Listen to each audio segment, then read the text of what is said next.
오늘 수요일 말씀은 사도행전 16장 5절부터 15절까지의 말씀으로 함께 은혜 나누도록 하겠습니다.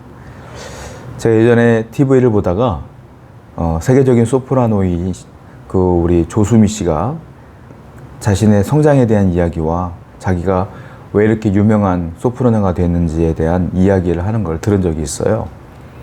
그분이 원래는 음악을 하고 싶은 생각이 없었다고 합니다. 그런데 어머니께서 강력하게 본인의 딸이 음악을 하길 원했고, 그래서 억지로 음악 공부를 시켰고, 그래서 열심을 다하여 어머님이 뒷바라지를 했다고 그래요.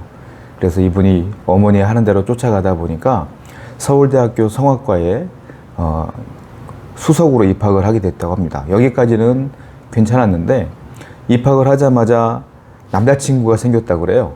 남자친구와 함께 놀러 다니고 여러 가지 하다 보니까 공부를 등한히 하게 되었고, 공부를 안 하다 보니까 학점이 떴는데 전부 다 F가 떴대요. 그래서 학교에서 제적을 당하게 됩니다. 어머니께서 너무 창피하다 보니까 이 딸을 강제로 이탈리아로 그냥 보내버렸대요. 처음에는 3개월 정도 있다가 돌아오기로 결정을 하고 어머니 말씀대로 이탈리아로 떠났는데, 그 3개월 사이에 무슨 일이 벌어진 거예요. 무슨 일이냐면 남자친구가 편지를 하나 보냈대요. 그래서 편지를 딱 읽는 순간 놀랬다는 거죠. 남자친구가 이별 통보를 한 거예요. 그래서 3개월 뒤는 남자친구를 볼 거야 라고 생각에 열심히 이제 살다 봤는데, 남자친구가 이별 통보를 하다 보니까 희망이 없어진 거예요. 그래서 이럴 거면 내게는 음악만이 살 길이다 라고 생각해서 그때 이제 이탈리아의 또 유명한 음악학교에 입학을 하게 되었고, 열심히 노력하다 보니까 여러 가지 콩쿠르에 나가게 되었고 입상하게 되었고, 그리고 지금의 유명한 조수미가 되었다라고 본인 입으로 얘기하는 걸 본 적이 있어요. 참 인생이 알 수 없다라는 생각이 들어요. 그분이 학교에 제적을 당하고 F학점이 떴고 그랬을 때 그분이 세계적으로 유명한 성악가가 될 줄로 본인이 알았겠습니까? 알았으면 처음부터 그 길로 갔겠죠. 몰랐겠죠. 몰랐으나 나중에 어떤 일이 계기로 해서 그렇게 유명한 사람이 된 거 아니겠어요? 사람의 일은 모른다. 저도 모르지만 조수미 씨도 몰랐구나. 여러분들은 알겠어요? 우리의 인생이 어떻게 될지, 우리의 인생을 한 치 앞도 모르는 것이 정상 아니겠습니까?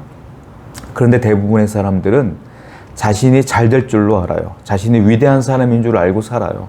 그러다 보니까 어떤 문제를 만나거나 환난을 만나거나 실패할 때 자신의 무력감을 느끼게 되죠. 그러면서 앞으로의 인생도 두려워하게 돼요. 이제 인생 살기가 겁나게 되는 것이죠.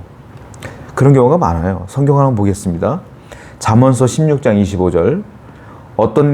어떤 길은 사람이 보기에 바르나 필경은 사망의 길이니라. 사람이 올바른 길이라고 생각하기 때문에 그 길로 가는 거 아니겠어요? 그런데 어떻게 해요? 필경은 사망의 길이니라. 우리가 인생을 살다 보면 실패할 때도 있고 또 사기를 당할 때도 있고 여러 가지 어려움을 만날 때 우리가 그것이 실패할 길인 줄 알고 사기당할 길인 줄 알고 망할 길인 줄 알고 가는 사람이 어디 있겠어요? 다 생각해보고 물어보고 지혜를 짜보고 여러 가지 검토해 본 뒤에 갔으나 결국은 사망의 길일 경우가 많죠. 이게 인생이라는 거예요. 그런데 사람들이 그렇게 두려움을 당하다가 보니까 어떤 사람은 또 지혜가 생길 때가 있어요. 자기 자신을 내려놓고 또 좋은 사람들, 훌륭한 사람들, 먼저 앞서간 사람들에게 조언을 구하는 경우도 있어요. 이 사람들은 참 지혜로운 사람이에요. 그나마 지혜롭다라는 거죠. 자, 잠언서 12장 15절. 미련한 자는 자기의 행위를 바른 줄로 여기나 지혜로운 자는 권고를 듣느니라. 완전히 미련한 사람은 끝까지 자기 생각대로만 살아요. 그러나 조금 더 지혜로운 사람들은 그래도 사람들에게 조언을 구하고 바른 길을 구하는 경우가 많죠. 그분이 지혜로운 사람이에요. 그런데 잘 생각해보면 나에게 조언을 해준 사람도 나와 같은 사람이에요. 그분도 자신의 인생을 몰라. 그분이 말한 대로 산다 할지라도 내 인생이 정답으로 갈 수 있는 것은 아니에요. 그러니까 도움은 돼. 도움은 되지만 약간의 도움만 된다. 그 도움이 완벽하진 않다라는 거 아니겠어요? 오히려 거기에 휩싸이다 보면 내 주관은 없고 내 생각은 없고 사람들의 조언만 구하는 경우가 많아요. 그러다 보면 오히려 내 인생이 헷갈리고 내 인생이 정체성도 없어지고 주관도 없어지다 보니까 중심도 없어지다 보니까 내 인생을 내가 사는 거가 아닌 경우가 있죠. 이것도 문제가 돼요. 디모데후서 4장 3절 한번 읽어볼게요. 때가 이르르니 사람이 바른 교훈을 받지 아니하며 귀가 가려워서 자기의 사욕을 따를 스승을 많이 두고, 바울이 말하는데 말세에는 이런 경우가 많다는 거예요. 뭡니까? 사람이 바른 교훈을 받지 않고, 즉 하나님의 교훈을 말하는 거예요. 하나님께 묻지 않는다. 또 귀가 가려워서 자기의 사욕을 따를 스승을 많이 두고, 사욕이 뭡니까? 내가 원하는 말만 들으려고 한다는 거예요. 이게 말세의 특징이라는 거예요. 사람은 그렇지 않아요? 내가 바른 말을 해도 그것이 자기가 원하는 말이 아니면 듣질 않아요. 이게 사람이야. 하나님의 말씀은 맨날 뭐겠어요? 너가 죄를 졌으니까 회개하라. 근데 내가 듣고 싶은 말은 그게 아니거든. 그러니까 자기가 듣고 싶은 말만 들어. 사욕을 따라. 그러니까 뭘 찾아가요? 심각한 일이 벌어지죠. 뭐예요? 점쟁이를 찾아가요. 점쟁이가 돈을 버는 이유가 뭔지 아십니까? 이 사람이 듣고 싶은 말만 듣게 하거든요. 때로는 이 사람이 공포를 조장하는 말을 줘서 이 사람으로부터 돈을 뜯어내. 그 점쟁이의 특징이에요. 왜 점쟁이를 찾아가는 건 최악이에요. 최악. 왠지 아십니까? 점쟁이가 자기의 미래를 알 수 있다면, 우리의 인생을 알 수 있다면 왜 돗자리를 깔고 점쟁이하고 있어요? 그가 인생을 알 수 있으면, 미래를 알 수 있으면 돗자리를 깔고 점쟁이 안 할 거려? 투자할 거예요. 투자. 이걸 투자해 돈을 번다. 저걸 투자해 돈을 번다. 해서 아마 다 재벌됐을 겁니다. 그런데 왜 돗자리를 깔고 점쟁이 하느냐? 그도 몰라요, 여러분. 왜 그런 사람들에게 돈을 바쳐가며 내 인생을 못 씁니까?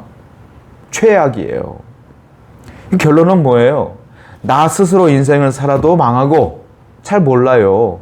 그리고 인생의 선배를 찾아가도 잘 몰라. 왜? 조금의 도움은 될 수 있지 몰라도 그 도움이 완벽하진 않아. 점쟁이를 찾아가도 안 돼. 결국은 뭡니까? 결론 하나밖에 안 나와요. 오직 하나님께 나가야 내 인생을 알 수 있겠구나. 하나님께 나가야 되는 거예요. 이사야 55편 55장 8절부터 9절. 이는 내 생각이 너희의 생각과 다르며 내 길은 너희의 길과 다름이니라. 여호와의 말씀이니라. 이는 하늘이 땅보다 높음같이 내 길은 너희의 길보다 높으며 내 생각은 너희의 생각보다 높음이니라. 하나님의 생각과 인간의 생각은 다르다고 분명히 써 있어요. 하나님의 생각은 인간의 생각과 다르고요. 하나님의 생각은 인간의 생각보다 훨씬 높고 훨씬 깊다. 그러면 우리 사람은 누구를 찾아가야 되겠어요? 하나님께 나가야 된다. 그러니까 지혜로운 사람은 누구예요? 하나님께 나아가 하나님께 묻는 겁니다. 묻는다는 건 뭐겠어요? 기도한다는 것이겠죠. 그리고 하나님의 말씀을 믿는 것이겠죠. 그게 가장 지혜로운 사람이에요. 그러다 보니까 인생을 살다 가장 지혜로운 사람은 누구겠습니까? 하나님을 믿고 하나님을 따르는 신앙인 성도가 제일 지혜로운 거예요. 그래서 저와 여러분들이 가장 지혜로운 사람 아니겠느냐. 신명기에 보면 모세가, 여호수아가 이제 두려워해요. 이제 어떻게 살지 모르겠는 거야. 모세가 가나안 땅에 같이 가지 않으면, 여호수아가 리더가 되었지만 어떻게 당신처럼 하나님의 말씀을 믿고 나갈 수 있겠습니까? 하나님이 나에게 말씀을 하시겠어요? 어떻게 할까요? 라고 고민하고 두려워할 때에 모세가 여호수아에게 조언을 합니다. 신명기 31장 8절 한번 읽어볼게요. 그리하면 여호와 그가 네 앞에서 가시며 너와 함께 하사 너를 떠나지 아니하시며 버리지 아니하시리니 너는 두려워하지 말라, 놀라지 말라. 자, 두 가지를 말해요. 뭐라고 말합니까? 여호수아야, 하나님이 그가 네 앞에 가실 거야. 그리고 너와 함께 하실 거야. 이게요, 논리적으로 보면 말이 안 돼요.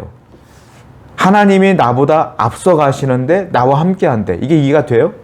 앞서 가시는 분이 어떻게 함께 합니까? 함께 한다는 건 같이 가야지 함께 하는 거 아니겠어요? 근데 모세는 아주 당연하듯이 얘기해요. 하나님은 너보다 앞서 가실 거야. 그러면서 너와 함께 하실 거야. 왜 그러냐? 하나님은 편재하시거든요. 어디든 계시거든. 무소부재하시거든. 그러니까 앞서 가시는 것처럼 보이지만 늘 나와 함께 하시는 거예요. 하나님은 지금 저와 함께 계시지만 여러분도 함께 계시다는 거예요. 이게 편재하시는 하나님을 믿는 겁니다. 왜? 하나님은 육체가 아니에요. 영이에요. 영. 그리고 이 땅을 만드신 못할 것이 없는 전지전능하신 분이요. 그러니까 앞서가시면서 함께한다. 앞서간다는 게 뭐예요? 앞서간다는 게 내 앞에서 먼저 일한다는 거 아니겠어요? 이걸 뭐라고 말합니까? 여호와 이레라 이렇게 얘기해요. 앞서간다는 건 그냥 앞에 가는 게 아니라 나를 위해 먼저 일하시며 준비하신다. 이 여호와 이레는 창세기에서 먼저 나온 말씀이죠. 아브라함과 이삭이 하나님 앞에 번제를 드릴 때 그때 나온 말이 여호와 이레예요. 구약 성경을 보면 여호와 뭐 뒤에 하나님의 속성이 따라와요. 예를 들자면 이런 거죠. 여호와 샬롬, 여호와 라파, 여호와 니시, 그리고 오늘 말씀처럼 여호와 이레 이렇게 표현되는데 뒤에 말씀이 하나님의 속성을 말하는 거예요.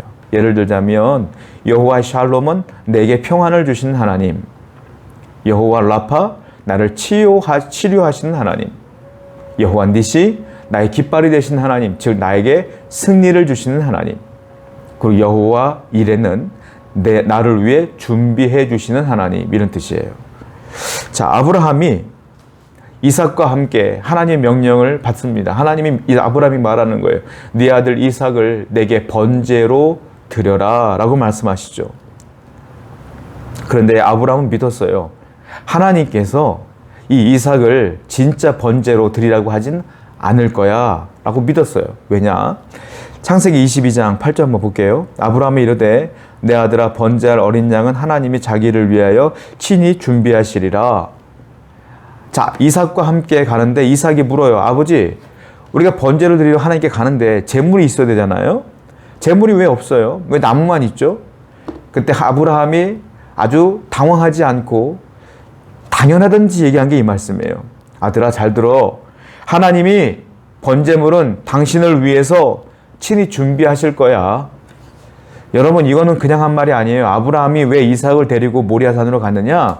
이건 분명한 믿음이 있었던 거예요. 하나님이 준비하실 거야. 이 신앙 고백이 있었던 거예요. 여호와 이레. 이걸 분명히 믿고 우리 아들 이삭을 죽이지 않으실 거야. 확신을 가졌어요. 왜냐하면 하나님이 아브라함에게 약속했거든요. 내가 네 아들을 통하여 너의 민족을 번성케 하리라. 번성케 하리라 분명히 약속했어요. 너의 자손이 바닷가의 모래알처럼 많을 것이며 하늘의 별처럼 셀 수 없을 정도로 많아질 거야 라고 약속하셨어요. 하나님께서 아브라함에게. 그런데 어느 날 갑자기 네 아들 이삭을 번제물로 드려 라고 했으면 자기에게 유일한 아들 이삭뿐이 없거든요. 그런데 이삭이 없어지면 후손이 생길 수가 없어. 하늘의 별처럼 바닷가의 모래알처럼 그렇게 많은 후손이 생길 수가 없어. 그러니까 아브라함 확신을 가진 거죠. 하나님이 이 아들을 죽일 리가 없어. 그러면서 또 다른 믿음이 생긴 거예요. 하나님은 분명히 또 다른 것들을 준비하고 계실 거야. 여호와 이레를 믿고 있는 신앙이에요. 그리고 이제 번제물로 드리려고 했는데 아니 그때까지 제물이 안 보이는 거예요.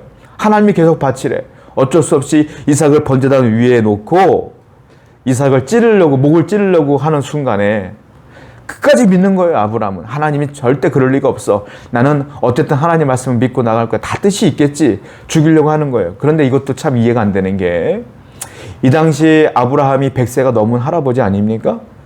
이삭은 10세 정도 청소년기를 거치고 있는 청소년이잖아요.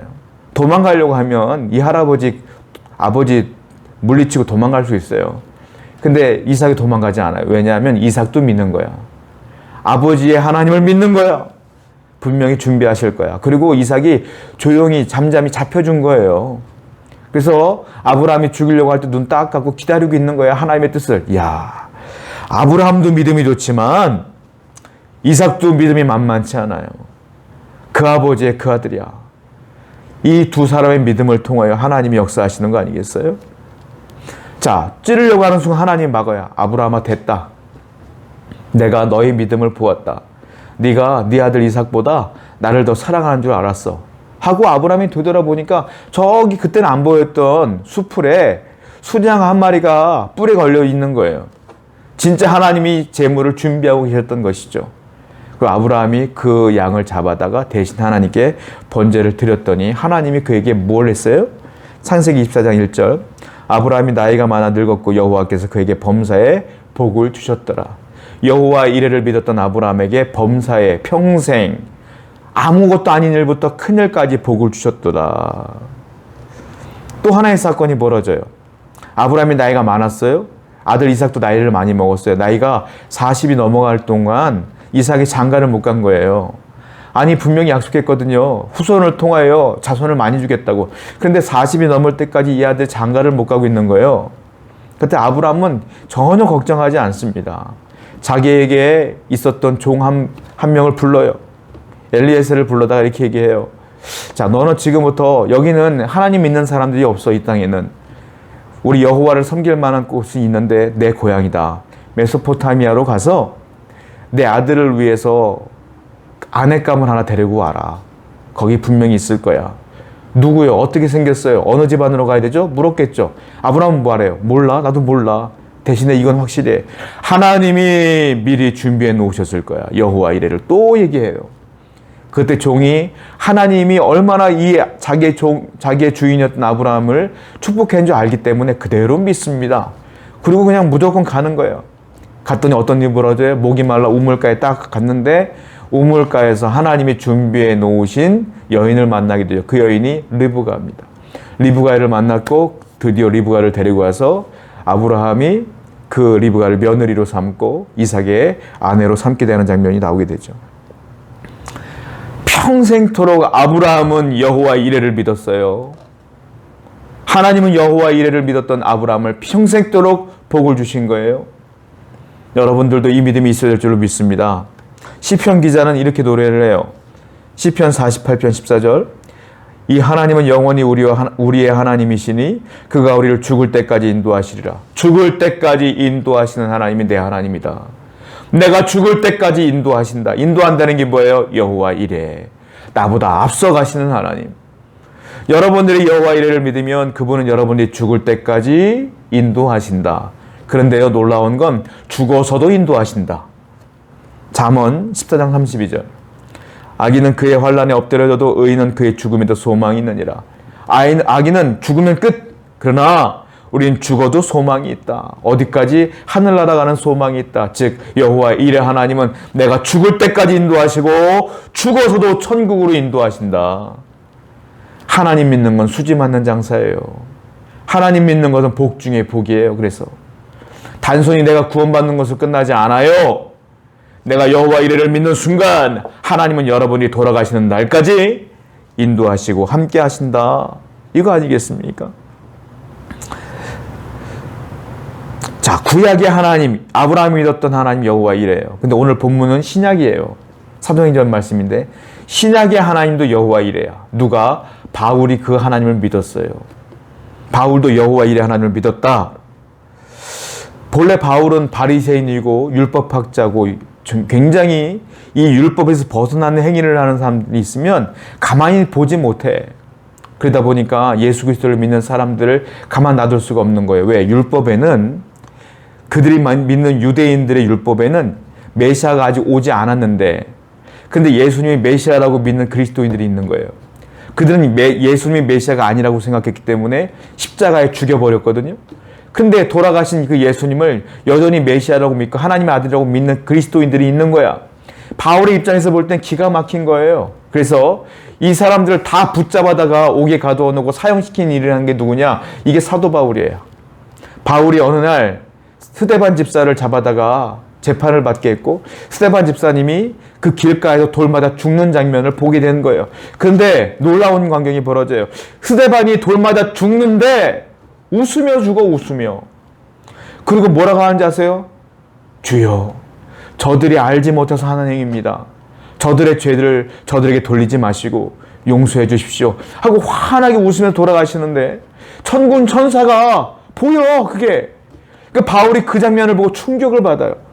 도대체 저들이 믿는 예수가 진짜인가? 이런 고민에 휩싸이는 거예요. 그러다가 그 사건 이후에 다메섹으로 그리스도인들을 잡으러 갈 때 사건이 벌어지죠. 그때 예수를 만나요.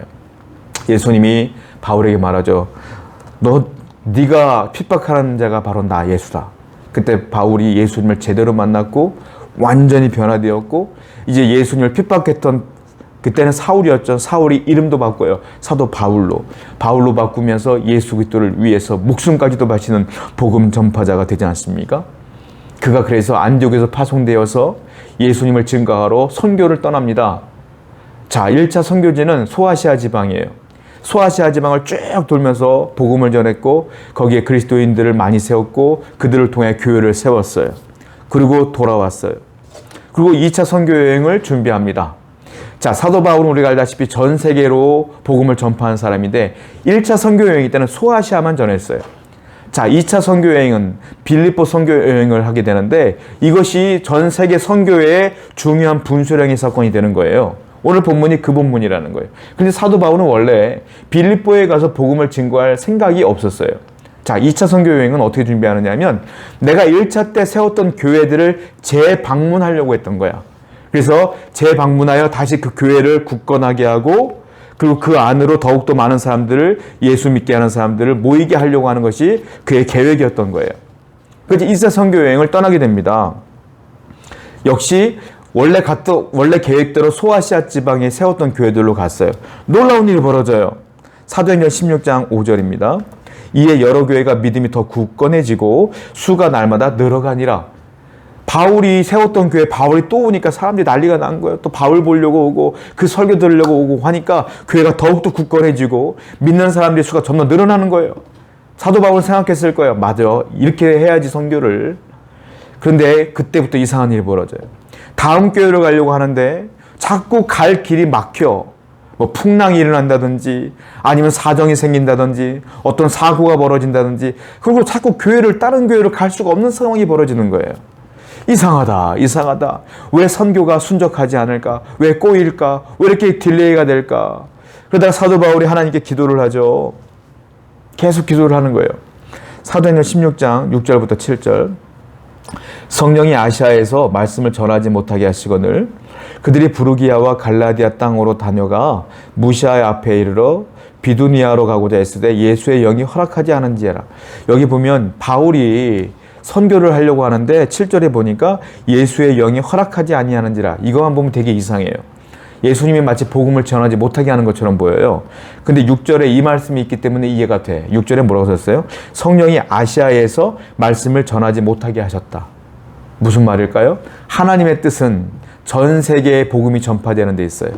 예수님께서 뭐라고 그랬어요? 이 복음이 사마리아와 예루살렘과 사마리아와 그리고 유다와 땅끝까지 이르러 복음이 전파되어야 할 것이니라 그랬잖아요. 그러니까 땅끝까지 복음이 전파되어야 되는데 사도 바울은 소아시아의 복음을 전했고 또 두 번째도 소아시아의 복음을 전하러 온 거예요. 그래서 아시아는 됐다. 이제 다른 데로 가라. 라는 뜻으로 예수의 영, 즉 성령이 사도 바울을 자꾸 막는 거예요. 복음을 못 전하게 막는 게 아니라 아시아에서 못 전하게 막는 거예요. 이걸 바울은 몰라요. 바울이 하나님께 자꾸 묻습니다. 기도합니다. 그때 환상을 보게 돼요. 사도행전 16장 9절에서 10절. 밤에 환상이 바울에게 보이니 마게도냐 사람 하나가 서서 그에게 청하이로되 마게도냐로 건너와서 우리를 도우라 하거늘 바울이 그 환상을 보았을 때 우리가 곧 마게도냐로 떠나기를 힘쓰니 이는 하나님이 저 사람들에게 복음을 전하라고 우리를 부르신 줄로 인정함이로라. 기도하는데 환상 중에 마게도냐 사람이 딱 나타나. 그러면서 바울에게 손짓해요. 이쪽으로 오세요. 이쪽으로 오세요. 이쪽으로 오세요. 마게도냐 사람은 소아시아 사람이 아니에요. 유럽이에요. 유럽. 바울이 깨달아요. 아, 하나님의 뜻이 이거구나.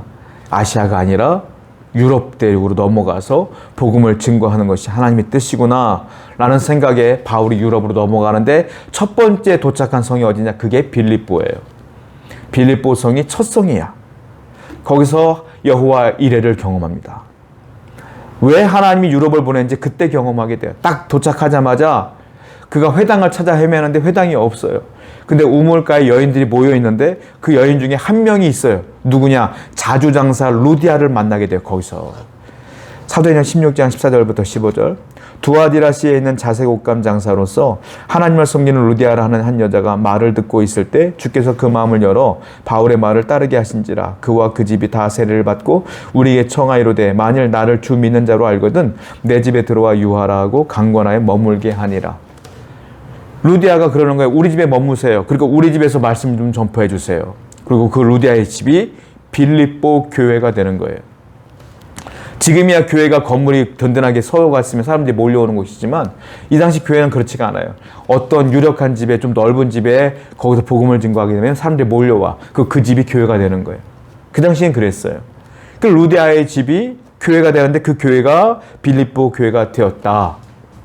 하나님의 여호와 이레를 그때 경험하게 되죠. 이뿐만이 아니에요. 바울이 복음을 증거하다가 감옥에 갇히게 됩니다.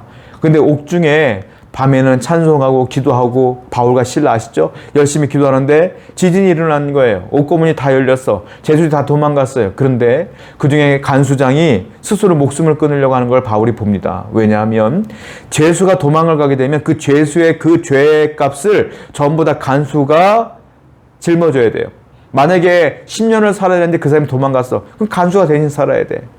사형수가 도망갔어. 그럼 간수가 사형당해야 돼. 이게 법이야. 그러니까 그 죄수 중에 사형수들이 있었을 거 아니에요. 간수는 어차피 사형당해. 심지어 가족까지도 다 몰살당해. 그러니까 내가 죽어버리자. 나도 죽어버리자. 책임을 면피하자. 우리 가족은 살려야지. 라는 생각에 스스로 목숨을 끊으려고 할 때 바울이 얘기해요. 내가 여기 있다. 내가 증언해 주겠다. 이건 당신이 도망간 게 아니라 지진이 일어난 거 아니냐. 내가 얘기해 주겠다. 그래서 간수장이 살아남아요. 그리고 바울이 그 자에게 복음을 증거했고 그분이 그걸 그대로 받아들여요. 그리고 그분이 온 집안 사람들과 함께 바울에게 세례를 받게 됩니다. 설에 의하면 이 사람도 빌립보 교회의 교인이 되었다라는 얘기가 있어요. 그러니까 또 여호와 이레를 경험한 거예요. 루디아를 만났죠. 이 간수를 만났죠. 여호와 이레를 계속 경험하게 되는 거예요. 하나님 뜻대로 살았더니. 얼마나 신기합니까? 구약에도 여호와 이레, 신약에도 여호와 이레, 그리고 지금도 하나님은 여호와 이레. 누구에게? 바로 우리에게. 우리도 하나님의 여호와 이레 하나님을 만나고 복을 받아야 될 줄 알아요. 그러면 저와 여러분들이 어떻게 이 여호와 이레 하나님을 경험하게 될까요? 세 가지만 잘 아시면 돼요. 첫 번째, 하나님을 신뢰해야 돼요. 여기서 말하는 신뢰는 100% 신뢰예요. 믿다가 결정적인 순간에는 아닌가 보다 넘어가면 안 돼. 끝까지 믿어야 돼. 끝까지. 언제까지? 이루어질 때까지 신뢰하시라. 하나님을 끝까지 신뢰해야 돼. 아브라함은 이삭을 제단에 올려놓고 칼로 이삭의 목에 근접할 때까지 믿었어. 끝까지. 여호와 이레. 그러므로 우리도 하나님을 어떻게 믿어요? 끝까지 믿어야 돼. 그래야지 여호와 이레를 경험한다. 잠언 3장 5절부터 6절 한번 읽어볼게요. 너는 마음을 다하여 여호와를 신뢰하고 네 명철을 의지하지 말라. 너는 범사의 그를 인정하라. 그러면 네 길을 지도하시리라. 너는 마음을 다하여 여호와를 뭐하라고요? 신뢰하라. 믿어라. 그러면 그 결과가 나와. 6절에 뭐라 했어요? 그러면 하나님이 네 길을 지도하시리라. 다른 말로 인도하시리라. 여호와 이레. 여러분들이 하나님을 신뢰하면 하나님은 여러분들의 여호와 이레 하나님이 되어주신다. 이거예요. 베드로도 이렇게 권면하죠. 너희 염려를 다 주께 맡기라. 이는 그가 너희를 돌보심이라. 자, 여러분 신뢰가 뭐예요? 맡기는 게 신뢰야. 너희 염려를 다 주께 맡기라. 이게 여호와를 신뢰하라 이거예요. 왜냐하면 우리가 목욕탕을 가면, 저는 여탕을 가본 적이 없으니까 남탕에 가면 항상 있어요. 귀중품은 주인에게 맡기세요. 주인백 이렇게 써 있어요 항상. 그러니까 우리가 귀중품 같은 경우는 우리 옷장에 넣지 않고 주인한테 맡기는 경우 많아요. 그 주인한테 맡기면 목욕하고 나오면 주인이 돌려주잖아요. 여러분, 목욕탕 주인도 그렇게 신뢰하면서 하나님은 신뢰하지 않아요. 우리는. 이게 참 재밌는 사건이에요. 목욕탕 주인은 언제 봤다고 신뢰합니까? 그런데 귀중품을 그 사람들에게 맡겨. 근데 아무 일도 없어. 하나님을 신뢰하세요. 하나님. 완전히 신뢰하세요. 그러면 신뢰한다는 게 뭐라고요? 맡기는 거야. 내 문제를 맡기는 거야. 내 염려를 맡기는 거야. 내 고민을 맡기는 거야. 하나님 몰라요. 알아서 해주세요. 이게 하나님을 신뢰하는 겁니다. 그럴 때 하나님께서 우리의 인생을 주관하시고 여호와 이레 되신다. 두 번째 우리가 해야 될 게 있어요. 하나님의 말씀에 순종하셔야 돼. 아브라함이 순종했던 것처럼. 사도 바울이 아시아에서 복음을 증거하지 말라 했더니 순종한 것처럼 내가 원하든 원치 않든지 간에 하나님의 말씀이 있으면 그 말씀에 순종해야 돼요. 그래 여호와 이레를 경험하는 거예요. 자, 요한복음 10장 27절. 내 양은 내 음성을 들으며 나는 그들을 알며 그들은 나를 따르느니라. 우리는 목자와 양, 하나님과 나는 목자의 양의 관계. 나는 양이고 예수님은 목자야. 예수님 뭐라 그랬어요? 내 양은 내 음성을 듣는다. 예수님이 뭐라고 하시면 그 음성을 우리가 듣는 거야. 양의 주관이 없어. 목자가 오라면 오고 가라면 가고 일로 오라면 오고 목자가 인도하는 대로 가는 게 양이야. 우린 그러므로 내 주관이 아니라 하나님의 말씀을 들어야 된다라는 거예요. 그러면 어떻게 우리가 하나님 말씀을 들을 수 있겠어요? 하나님은 여러분들의 귀에 대고 인류와 전류와 하지 않아요. 어떻게 들어요? 이미 우리에게 하신 말씀이 있어. 그게 뭐예요? 성경책이에요. 성경책. 그걸 다른 말로 율법이라고 그러죠. 하나님의 말씀을 읽어야 하나님의 말씀을 알지. 그러니까 하나님께서 늘 말씀하시는 게 뭐예요? 말씀을 읽고 듣고 행하는 자가 복이 있다. 우리는 이 말씀을 통하여 하나님 말씀을 들어야 돼요. 여호수아 1장 8절 이 율법책을 내 입에서 떠나지 말게 하며 주야로 그것을 묵상하여 그 안에 기록된 대로 다 지켜 행하라. 그리하면 네 길이 평탄하게 될 것이며 네가 형통하리라. 율법책 성경을 내 입에서 떠나지 말고 주야로 그것을 묵상하라. 기록된 대로 행하라. 그리하면 형통하리라. 복받는 방법 아주 간단해요. 말씀대로 사는 거예요. 순종하는 겁니다. 이제 다시 여러분들 묵상을 잃어버렸다면 말씀을 묵상하세요. 말씀을 통독하다가 이제 통독을 안 하면 다시 읽으세요. 읽고 묵상하고 하나님 말씀대로 그대로 행할 때에 하나님이 여러분에게 복을 주신다. 세 번째 어떻게 해야 될까요? 세 번째는 기도하는 거예요. 아브라함도 기도했고 그리고 바울도 하나님 뜻을 알기 위해서 기도했을 때 그 마음 가운데 확신을 가졌잖아요. 기도해야 여호와 이레를 경험한다. 빌립보서 4장 6절에서 7절 아무것도 염려하지 말고 다만 모든 일에 기도와 간구로 너희 구할 것을 감사함으로 하나님께 아뢰라. 그리하면 모든 지각에 뛰어난 하나님의 평강이 그리스도 예수 안에서 너희 마음과 생각을 지키시리라. 아무것도 염려하지 말고 기도와 간구로 주님께 나아가라. 염려할 시간에 기도하라 이 말이에요. 고민할 시간에 기도하라 이거예요. 여러분 기도는 우리의 미래를 바꿔요. 기도가 하나님의 보좌를 흔들어. 기도하면 하나님께서 벌떡 일어나서 우리의 기도를 들어주시는 거예요. 하나님의 보좌를 흔들 수 있는 유일한 길이 기도예요. 그러므로 우리가 여호와 이레 하나님을 경험하려면 다시 정리할게요. 뭘 해야 된다고요? 신뢰하십시오. 하나님께 맡기는 거예요. 그리고 말씀대로 사는 거야. 순종하십시오. 그리고 기도하세요. 기도와 말씀 생활을 잘할 때 하나님께서 여러분 되기를 인도하십니다. 오늘도 그러한 결단을 하여 복받는 여러분 되기를 축원드립니다. 기도합시다. 하나님, 우리의 여호와 이레 되신 하나님을 기억하며 우리가 오늘도 기도하며 찬양하며 말씀을 묵상하며 순종하며 살아갈 수 있도록 그리고 하나님을 신뢰할 수 있도록 인도하여 주옵소서. 예수님의 이름으로 기도드렸습니다. 아멘.